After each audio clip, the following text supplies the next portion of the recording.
गीता की शादी शिवराज पाल से हो जरूर गई थी, लेकिन वो उसकी जवानी की आग को बुझा नहीं पाता था। जब यह आग शोला बनकर भड़की तो उस दिन तारीख थी 10 मई 2021। सुबह के 8 बज रहे थे। जालौन जिले के थाना रामपुरा प्रभारी इंस्पेक्टर जेपी पाल थाने में ही मौजूद थे। उसी समय एक युवक ने थाने में प्रवेश किया। उसके बाल बिखरे थे और चेहरा तमतमाया हुआ था। हाथ भी खून से सने थे। उसे उस हालत में देखकर जेपी पाल ने पूछा, कहां से आए हो और तुम्हारे हाथ में ये खून कैसा? उसने बोला, साहब, मैं रामपुरा कस्बा के सुभाष नगर में रहता हूं। मेरा नाम शिवराज पाल है। मैंने अपनी पत्नी गीता का कत्ल कर दिया है। उसकी लाश घर में पड़ी है। मैं अपना गुनाह कबूल करने थाने आया हूं। आप मुझे गिरफ्तार कर लें। कत्ल का नाम सुनते ही थाना प्रभारी चौंक पड़े। उन्होंने तत्काल उसे कस्टडी में ले लिया। फिर उससे पूछा, तुमने अपनी पत्नी का कत्ल क्यों किया? साहब, वह बदचलन थी। हवस का भूत उस पर सवार रहता था। उसने घर की इज्जत को दांव पर लगा दिया था। बीती शाम मैं पड़ोस के गांव में गया था। वहां रिश्तेदार के घर शादी थी। सुबह 4 बजे घर आया तो घर का दरवाजा अंदर से बंद था। कुंडी खटखटाई और आवाज लगाई, लेकिन पत्नी ने दरवाजा नहीं खोला। बार बार कुंडी खटखटाने पर भी जब उसने दरवाजा नहीं खोला तो मुझे उस पर शक हुआ। आधे घंटे बाद उसने दरवाजा खोला तो उसके चेहरे की रंगत उड़ी हुई थी। उसके बाल बिखरे थे। मैं समझ गया कि यार के साथ रंगरलियां मना रही थी। मैंने उससे सवाल जवाब किया तो वो मुझसे ही भिड़ गई। तब गुस्से में मैंने उसे चापड़ से काट डाला। चूंकि मामला जवान महिला की हत्या का था, अतः थाना प्रभारी जेपी पाल ने कत्ल की सूचना पुलिस अधिकारियों को दी। उसके बाद कातिल शिवराज पाल को साथ लेकर उसके सुभाष नगर स्थित घर पहुंचे। उस समय वहां भीड़ जुटी थी। घर के बाहर निर्माणाधीन मकान में मृतका गीता की लाश पड़ी थी। उसका कत्ल बड़ी बेरहमी से किया गया था। गर्दन, पेट व पीठ पर 3 जख्म थे, जिससे खून रिस रहा था। मृतका की उम्र 33 साल के आसपास थी और उसका शरीर स्वस्थ था। शव के पास ही खून सना चापड़ पड़ा था, जिससे गीता की हत्या की गई थी। पुलिस ने आलात चापड़ सुरक्षित कर लिया। इंस्पेक्टर जेपी पाल घटनास्थल का निरीक्षण कर ही रहे थे कि सूचना पाकर जालौन के एसपी यशवीर सिंह, एएसपी राकेश सिंह तथा डीएसपी विजय आनंद आ गए। पुलिस अधिकारियों ने घटनास्थल का बारीकी से निरीक्षण किया तथा कातिल शिवराज से पूछताछ की। इसके अलावा पड़ोसियों तथा घर के अन्य लोगों से भी जानकारी ली। निरीक्षण तथा पूछताछ के बाद पुलिस अधिकारियों ने थाना प्रभारी जेपी पाल को आदेश दिया कि वह शव का पंचनामा भरकर तत्काल पोस्टमार्टम भेजें तथा कातिल के खिलाफ मुकदमा दर्ज कर जेल भेजें। आदेश पाते ही थाना प्रभारी ने मृतका गीता के शव का पंचनामा भरा, खून आलूदा मिट्टी का नमूना रासायनिक परीक्षण हेतु सुरक्षित किया और फिर शव को पोस्टमार्टम हेतु जालौन के जिला अस्पताल भिजवा दिया।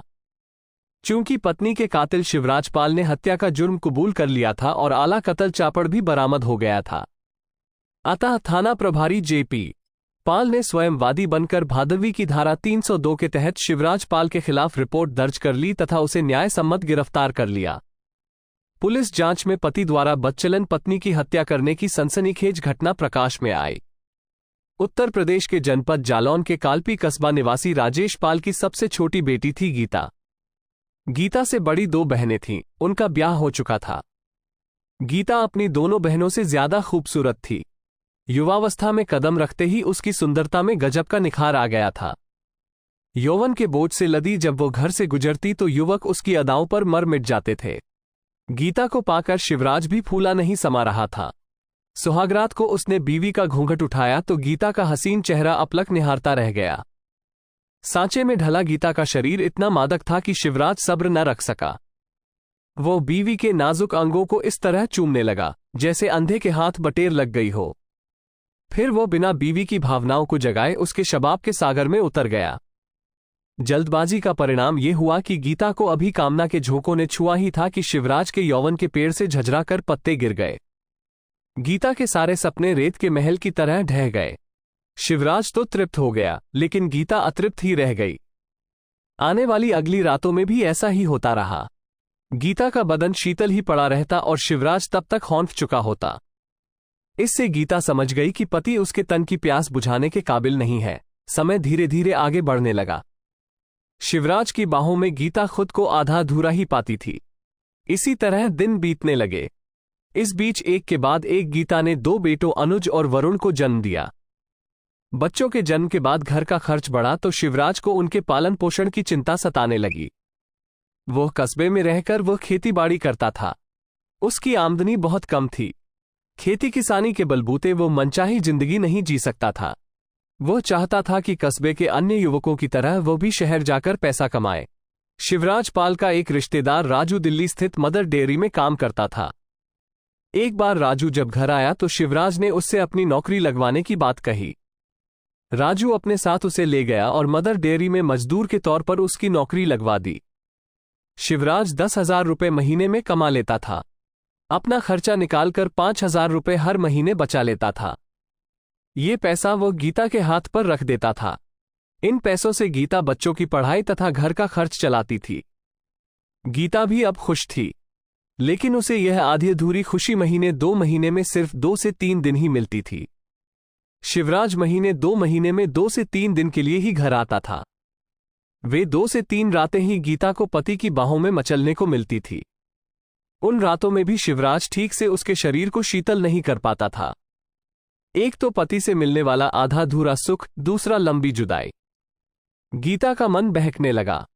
वह अपनी देह की ख्वाहिशें पूरी करना चाहती थी। उसने इस बारे में गहराई से विचार किया तो यह निर्णय लिया कि उसे अपनी कामनाओं का साथी किसी ऐसे युवक को बनाना चाहिए जो एक तो उम्र में उससे छोटा हो, दूसरा उनके रिश्ते पर कोई शक न कर सके। गीता ने इधर उधर नजर दौड़ाई तो अजय उसकी नजरों में चढ़ गया। अजय शिवराज का चचेरा भाई था, पड़ोस में ही रहता था। वो अविवाहित होने के साथ शरीर से हृष्टपुष्ट था। अजय गीता का बहुत सम्मान करता था और उसका कोई भी काम बिन कहे ही कर देता था। शिवराज के घर उसका बेधड़क आना जाना था। 25 वर्षीय अजय दूध का व्यवसाय करता था। वो दूध डेयरी पर बैठता था और दूध की खरीद फरोख्त करता था।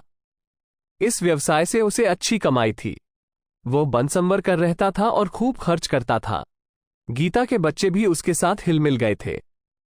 गीता की नजरों में देवर चढ़ा तो वो उसके साथ खूब हंसी मजाक करने लगी। अजय भी चंचल भाभी की बातों में खूब रस लेता। कभी कभी गीता हंसी मजाक में ऐसी बात कह देती जिससे अजय झेप जाता। गीता के मन में पाप समाया तो वो अजय से कुछ ज्यादा ही खुलती चली गई। भाभी की आंखों में एक अजीब सी प्यास देख अजय भी समझ गया कि वो उससे कुछ चाहती है। गीता ने उसकी नजरों की भाषा पढ़ी तो नारी तन के गूढ़ रहस्य को जानने को उतावले अजय को बहाने से वो अपने शबाब की झलक दिखाने लगी। कभी आंचल गिराकर वक्षों की दूधिया घाटियां दिखा देती तो कभी गोरी गोरी रानें। जवानी का पहला फल चखने को उत्साहित अजय भाभी के शबाब की झलक देखता तो उसकी आंखें सुलग उठतीं। गीता यही तो चाहती थी कि देवर की देह में आग भड़के। जब गीता को लगा कि देवर भाभी की वासना का चूल्हा फूंकने को तैयार है तो उसने एक प्लान बनाया। एक दोपहर जब बच्चे बुआ के घर गए थे और वो घर में अकेली थी तो उसने अजय को फोन करके घर बुलाया। अजय भाभी के घर पहुंचा तो पाया वो चादर ओढ़े बेड पर लेटी है। अजय के अंदर आते ही गीता ने कहा, अजय दरवाजा अंदर से बंद कर दो। अजय ने दरवाजा बंद किया और धड़कते दिल से भाभी के बगल में बैठ गया। गीता ने प्यार से अजय का हाथ पकड़ा और फिर प्यासे स्वर में बोली, अजय, तुम्हारे भाई ने मेरी जिंदगी बर्बाद कर दी। जमीन की प्यास तभी बुझती है जब उस पर हल चले और बरसात की तेज फुहारें पड़े। तुम्हारे भाई से कुछ नहीं होता। मैं ब्याहता होकर भी आधी अधूरी ही हूं। वो आग तो लगा देते हैं लेकिन बुझा नहीं पाते, इसलिए तुम्हारी मदद मांग रही हूं। अजय हतप्रभ था। भाभी इस अंदाज में पेश आएगी उसे उम्मीद न थी। वो कुछ सोच पाता उसके पहले ही गीता फुसफुसाई, देखो तो मेरे पास क्या नहीं है, लेकिन तुम्हारे भैया कभी भी मेरी प्यास नहीं बुझा सके। बताओ मैं कहां जाऊं? घर की बात घर में ही रहेगी, इसलिए अपना दर्द तुम्हें सुना रही हूं। कहने के साथ गीता अजय से लिपट गई। जवानी के पायदान पर कदम रख चुके अजय के लिए तो ये सुनहरा मौका था। वो उस वक्त कुछ भी सोचने की स्थिति में नहीं था। एक प्यासी जवान देह उससे लिपटी हुई थी और कामनाओं की भीख मांग रही थी। उससे भी रहा नहीं गया। अजय ने भी उसे बाहों में भर लिया। फिर तो कमरे में सीतकार की आवाजें गूंजने लगी और पूर्ण तृप्ति के बाद ही दोनों एक दूसरे से अलग हुए। उस रोज के बाद देवर भाभी पाप की राह पर चलने लगे। गीता खेलिखाई थी तो अजय नौजवान। बिस्तर पर वो उसे जैसे नचाती थी वो वैसा ही नाचता था। लगभग 2 साल तक दोनों का वासना का खेल बिना बाधा के चलते रहा। कहते हैं पाप ज्यादा दिन छिपता नहीं है। गीता और अजय के साथ भी ऐसा ही हुआ। गीता को दिन में अजय का साथ पाने का मौका कम मिलता था, अतः वह रात को उसे घर बुला लेती थी। एक रोज जेठानी सरला ने रात में अपनी छत से गीता और अजय को आपत्तिजनक स्थिति में देख लिया। उसने यह बात अपने पति मनोज तथा घर की अन्य महिलाओं को बताई। औरतों में कानाफूसी हुई तो कलयुगी भाभी की पापलीला की चर्चा पूरे मोहल्ले में होने लगी। शिवराज पाल को जब बीवी की बेहयाई पता चली तो उसने गीता से जवाब तलब किया। उसने त्रिया चरित्र का सहारा लिया। जिनके पति परदेश में होते हैं उनकी पत्नियों को इसी तरह बदनाम किया जाता है। अजय घर आता जाता है, हमारा छोटा मोटा काम कर देता है, मुझसे हंस बोल लेता है, बस जलने वालों के दिल पर सांप लौट गया और तुम्हारे कान भर दिए। वो मेरा रिश्ते में देवर है। क्या मुझे रिश्तों की समझ नहीं है? शिवराज के पास कोई ठोस प्रमाण नहीं था। उसे बीवी की बात सुनकर चुप रह जाना पड़ा। लेकिन शक ऐसी चीज है जो एक बार पैदा हो गई तो फिर मन को मथती रहती है। शिवराज ने भी बीवी और चचेरे भाई के रिश्ते की असलियत जानने की ठान ली। वह बीवी पर निगरानी रखने लगा। वह दोनों को रंगे हाथ पकड़ना चाहता था, इसलिए जल्दी जल्दी घर आने लगा। घर आने की सूचना वो बीवी को नहीं देता था। एक रोज शिवराज पाल ने गीता और अजय को अमर्यादित स्थिति में पकड़ लिया। शिवराज ने दोनों की खूब पिटाई की और उन्हें धमकी दी कि भविष्य में यदि दोनों ने ये दोहराया तो वो दोनों को चापड़ से काट देगा।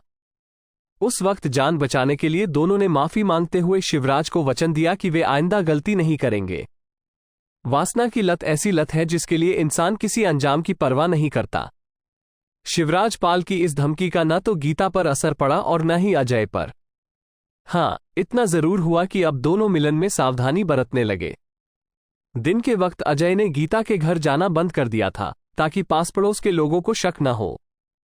रात में जब सब सो जाते तब गीता अजय के मोबाइल पर मिस्ड कॉल दे देती, जो इस बात का संकेत होता कि आज की रात मस्ती का मौका मिस नहीं करना है।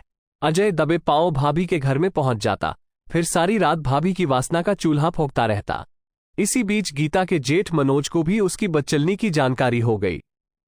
उसने अजय के पिता को समझाया कि वह बेटे पर नजर रखे।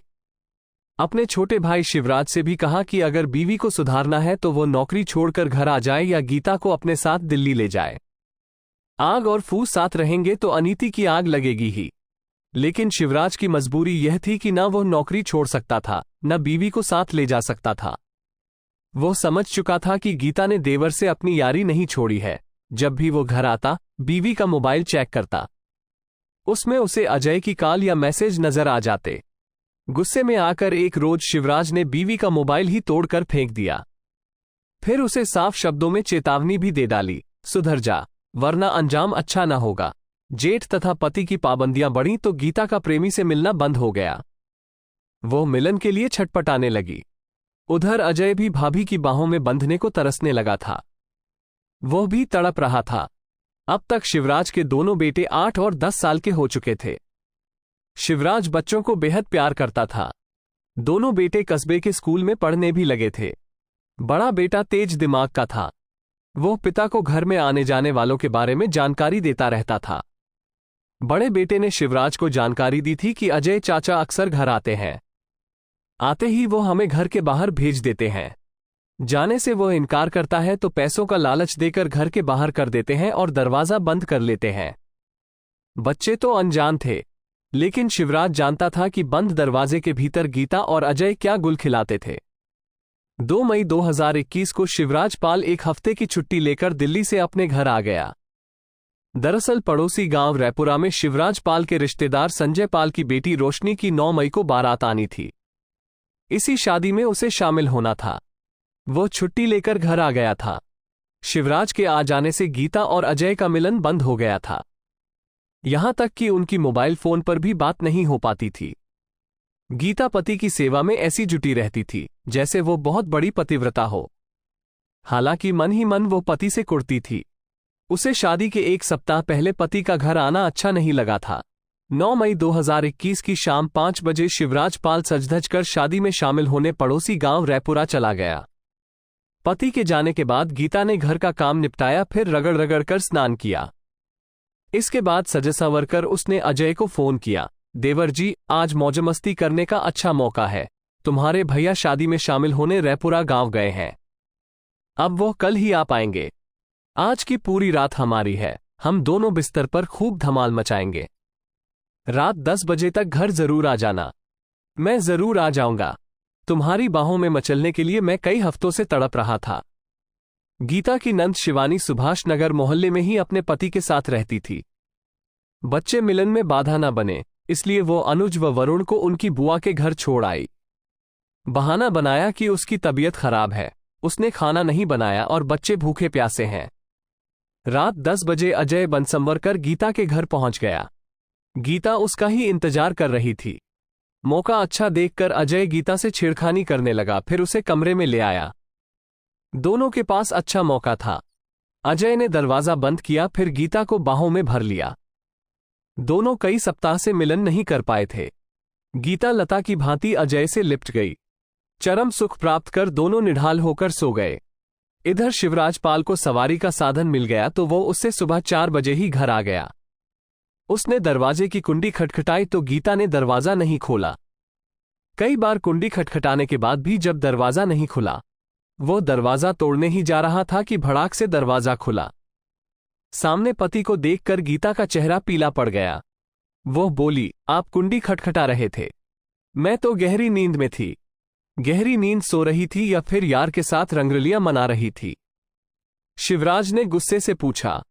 कैसी बात कर रहे हो? शक का कीड़ा तुम्हारे दिमाग में हर समय कुलबुलाता है, गीता भी ऊंची आवाज में बोली। शिवराज गीता को परे ढकेलकर घर के अंदर पहुंचा। उसने घर का कोना कोना छान मारा, लेकिन घर में कोई दूसरा न था। शिवराज समझ गया कि गीता ने पहले अजय को भगाया, उसके बाद ही दरवाजा खोला है। वैसे भी गीता की घबराहट, उसके बिखरे बाल और तख्त के बिस्तर की सिलवटें चुगली कर रही थीं कि रात में बिस्तर पर वासना का खेल खेला गया था। बच्चों के विषय में पूछा तो गीता ने बताया कि बच्चे बुआ के घर हैं। इसके बाद तो शिवराज को समझते देर नहीं लगी कि गीता ने मिलन में बाधा न पड़े, इसलिए बच्चों को बुआ के घर भेज दिया था। शिवराज गीता से सच्चाई कबूलवाना चाहता था, लेकिन गीता सच्चाई पर पर्दा डाल रही थी। इसी बात को लेकर दोनों में झगड़ा होने लगा। झगड़े के दौरान गीता ने शिवराज से ऐसी बात कह दी जिसे वो बर्दाश्त न कर सका। गुस्से में कमरे में रखा चापड़ उठा लिया और गीता की ओर लपका। पति के रूप में साक्षात मौत को देखकर गीता दरवाजे की ओर भागी, लेकिन शिवराज ने उसे बरामदे में ही पकड़ लिया और चापड़ के वार से उसे वहीं ढेर कर दिया। कुछ देर तक शिवराज बीवी के शव के पास ही बैठा रहा। फिर वह थाना रामपुरा पहुंचा और थाना प्रभारी जेपी पाल के सामने आत्मसमर्पण कर दिया। पुलिस जब घटनास्थल पर पहुंची तब मोहल्ले के लोग वहां जुटे थे। 11 मई 2021 को पुलिस ने शिवराज पाल को जालौन कोर्ट में पेश किया, जहां से उसे जिला जेल भेज दिया गया। मां की मौत और पिता के जेल जाने से उसके दोनों बच्चे गुमसुम हैं। ऐसे ही क्राइम कहानी सुनने के लिए हमारे चैनल को सब्सक्राइब जरूर करें।